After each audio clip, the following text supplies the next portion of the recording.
जय माता दी दोस्तों। नवरात्रि में ये 7 संकेत मिले तो समझ जाना माँ दुर्गा आ चुकी है और आपसे बहुत प्रसन्न है। दोस्तों, ये 7 संकेत आप भी अपने घर में महसूस करना और चेक करना। नवरात्रि के 9 दिन देवी माँ को प्रसन्न करने का सबसे उत्तम एवं अच्छा समय माना जाता है। इन दिनों की गई पूजा पाठ एवं साधना का फल बहुत ही जल्दी प्राप्त होता है। नवरात्रों में माँ दुर्गा चैतन्य होती है, इसलिए इन दिनों में की गई पूजा का फल माता रानी तुरंत दिखा देती है।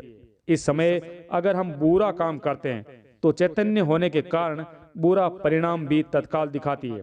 नवरात्रि के पूरे 9 दिन हमें पूर्ण रूप से सात्विक विचार रखने चाहिए। हमें 9 दिनों तक ईर्ष्या, कपट, छल, काम वासना, घृणा एवं अहंकार आदि का परित्याग कर देना चाहिए। माँ दुर्गा जिस घर में आती है उस घर को सकारात्मक एवं शुद्ध कर देती है। माता रानी की कृपा से सभी भक्तों की बुद्धि भक्तिमय हो जाती है और घर परिवार में शांति बनी रहती है, आनंद की अनुभूति होती है। तो आप भी अपने घर में चेक अवश्य करना। इन 7 संकेतों में से आपको भी ऐसा लगे तो समझ जाना कि माता रानी आपके घर पधार चुकी है। दोस्तों, तो आइए जानते हैं कुछ संकेतों के बारे में। संकेत बताने से पहले आप और आपके परिवार के उज्जवल भविष्य के लिए कमेंट में जय माता दी अवश्य लिखिए। और अगर आपने वीडियो को लाइक नहीं किया तो लाइक अवश्य कर देना। और हाँ, यदि आप अपने जीवन में कुछ नया सीखना चाहते हैं तो सब्सक्राइब अवश्य कर ले। सबसे पहले मैं आपको माता रानी के 9 स्वरूपों के बारे में एवं उनकी महिमा के बारे में बताऊंगा। उसके बाद आपको संकेतों के बारे में बताऊंगा कि कौन से वो 7 संकेत है जिससे आप पता कर सकते हैं कि माता रानी अब आपके घर में आ चुकी है। दोस्तों, अगर आपने आज की वीडियो मिस कर दी तो सारी जिंदगी पछताना पड़ेगा, क्योंकि इस समय माता रानी आपके घर में आ जाती है, परंतु कुछ गलतियों के कारण हम माता रानी को पहचान नहीं पाते। यही हमारी सबसे बड़ी मूर्खता है। तो वीडियो को ध्यान से देखना। माता रानी के 9 स्वरूप होते हैं। इनकी पूजा करने से अलग अलग फलों की प्राप्ति होती है। ये जानकारी सबसे पहले जानते हैं, क्योंकि आप में से अधिकांश लोग वीडियो को देख रहे हैं। वे नव दुर्गा की पूजा तो करते हैं, लेकिन माँ दुर्गा के 9 स्वरूपों की पूजा करने से कौन से फलों की प्राप्ति होती है उनके बारे में उन्हें पता नहीं होता। इसलिए ये सारी जानकारी मैं आपको विस्तार से बताऊंगा। अगर आप माता रानी के सच्चे भक्त हैं तो उम्मीद करता हूं कि वीडियो को पूरा अवश्य देखेंगे, क्योंकि अधूरा ज्ञान हमेशा खतरनाक साबित होता है। दोस्तों, नवरात्रि के प्रथम दिन हम देवी माँ शैलपुत्री की पूजा करते हैं। जी हाँ, नवरात्रि में माता रानी का जो प्रथम रूप है वह शैलपुत्री है। शैलपुत्री पर्वतराज हिमालय के घर में उत्पन्न हुई थी, इसलिए इनका नाम शैलपुत्री पड़ा है। नवरात्रि के प्रथम दिन हम माता शैलपुत्री की आराधना करते हैं। वृषभ में माता शैलपुत्री स्थित रहती है। वृषभ इनका वाहन है। शैलपुत्री अपने हाथों में खड्ग, गदा, धनुष्मान, चक्र और शंख को धारण करके संपूर्ण आभूषणों से सुशोभित होती है। नीलमणि के समान कांति युक्त 10 भुजाएं माता रानी की है। इनके दाहिने हाथ में त्रिशूल, बाएं हाथ में कमल पुष्प सुशोभित है। देवी शैलपुत्री शक्ति, दृढ़ता एवं आधार का प्रतीक है। माता की उपासना करने से जीवन में स्थिरता आती है। तो अगर आप भी माता शैलपुत्री को प्रसन्न करना चाहते हैं तो आपके जीवन में स्थिरता आएगी। माता शैलपुत्री का जो बीज मंत्र है वो है ओम चम शैलपुत्री देव्ये नमः। नवरात्रि के दिन हम माता ब्रह्मचारिणी की पूजा करते हैं। देवी ब्रह्मचारिणी की पूजा करने से कई प्रकार के मनोरथ कार्यों की पूर्ति होती है। दोस्तों, ब्रह्मचारिणी नाम क्यों पड़ा, तो आइए थोड़ा जानते हैं। दोस्तों, भगवान शिव से विवाह करने के लिए प्रतिज्ञाबद्ध देवी माता पार्वती ने कठोर ब्रह्मचर्य का पालन किया। ब्रह्म का अर्थ होता है तपस्या एवं आचरण। ब्रह्मचारिणी अर्थात ब्रह्म के समान आचरण वाली। तो माता ने भगवान शिव को प्राप्त करने के लिए कठोर तपस्या की। देवी ब्रह्मचारिणी के दाहिने हाथ में जप की माला है, बाएं हाथ में कमंडल है और ब्रह्म का स्वरूप है। देवी ब्रह्मचारिणी की उपासना करने से मनुष्य देवी ब्रह्मचारिणी की उपासना करने से मनुष्य में तप, त्याग, सदाचार और संयम की वृद्धि होती है। माता की कृपा से सर्वत्र सिद्धि एवं विजय की प्राप्ति होती है।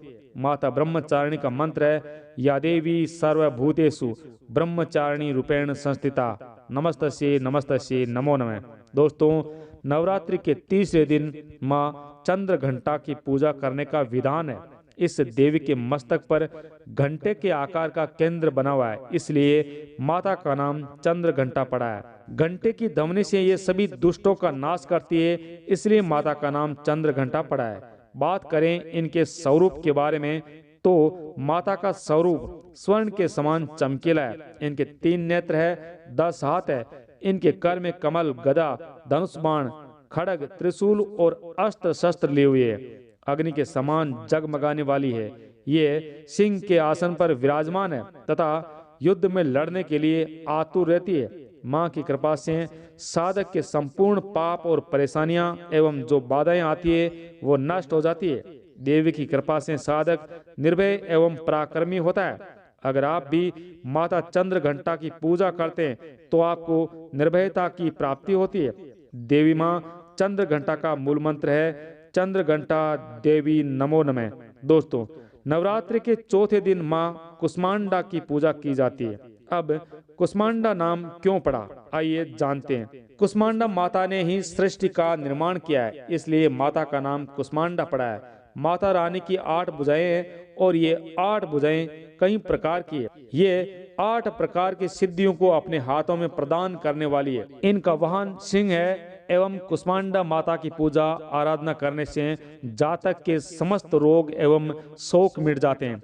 माता रानी हमें योग, यश एवं आरोग्य का फल प्रदान करती है। माता का मूल मंत्र है, कुष्मांडा शर्मिंदा नमः। दोस्तों, नवरात्रि के 5वें दिन में स्कंद माता की पूजा करते हैं। शैलपुत्री ब्रह्मचारिणी बनकर तपस्या करने के बाद भगवान शिव से विवाह किया। तब भगवान शिव एवं माता रानी को एक पुत्र की प्राप्ति हुई, जिन्हें कार्तिकेय के नाम से जानते हैं। कार्तिकेय का नाम स्कंद भी है, इसलिए माता का नाम स्कंद माता पड़ा। स्कंद भगवान को गोद में लिए हुए माता बैठी रहती है। स्कंद माता की पूजा करने से समस्त इच्छाओं की प्राप्ति होती है एवं परम शांति और परम सुख का अनुभव होता है। इनकी पूजा एवं आराधना से सभी इच्छित वस्तु की प्राप्ति होती है।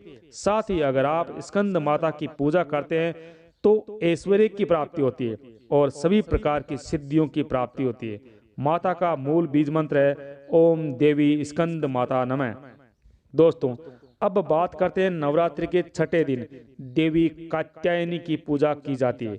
माँ दुर्गा के छठे रूप को कात्यायनी के नाम से जाना जाता है। आरसी माँ कात्यायनी की तपस्या करके स्वयं की इच्छा अनुसार देवी कात्यायनी की पुत्री बनकर पैदा हुई थी। आरसी कात्यायनी ने इनका पालन पोषण किया था, इसलिए माता का नाम कात्यायनी पड़ा। ये माता रानी जातक को धर्म, अर्थ, काम एवं मोक्ष इन चारों फलों को प्रदान करती है। साधक अलौकिक तेज एवं प्रभाव से युक्त हो जाता है। इस माता का मूल मंत्र इस प्रकार है, ओम देवी कात्यायनी नमः। इस मंत्र का जाप करके माता को प्रसन्न कर सकते हैं। दोस्तों, नवरात्रि के 7वें दिन अर्थात 7वीं तिथि में माता कालरात्रि की पूजा की जाती है। संपूर्ण प्राणियों की पीड़ा एवं कष्ट हरने वाली भय रात्रि, भय को दूर करने वाली, काम, क्रोध और शत्रु का नाश करने वाली है। इनकी पूजा करने से सभी दुश्मनों का नाश एवं साधक का तेज बढ़ता है। माँ अपने भक्तों को सभी प्रकार के कष्टों और भय से मुक्त कराती है। माता रानी का मंत्र है, ओम ऐं ह्रीं क्लीं चामुंडाय विच्चे ओम कालरात्रि देव्ये नमः। इस मंत्र का जाप करने से माता बहुत प्रसन्न होती है। या फिर आप ओम कालरात्रि देव्ये नमः इस मंत्र का भी जाप कर सकते हैं। दोस्तों, नवरात्रि के अष्टमी के दिन माता रानी के अष्टम स्वरूप की पूजा की जाती है। वह माँ गौरी है। हिमालय में तपस्या करते समय माता का शरीर धूल मिट्टी से ढककर मलिन हो गया था। तब भगवान शिव ने माता के मल को गंगा जल से धोकर बाहर निकाला। मलिन शरीर को गौरव प्रदान किया, इसलिए माता का नाम गौरी पड़ा।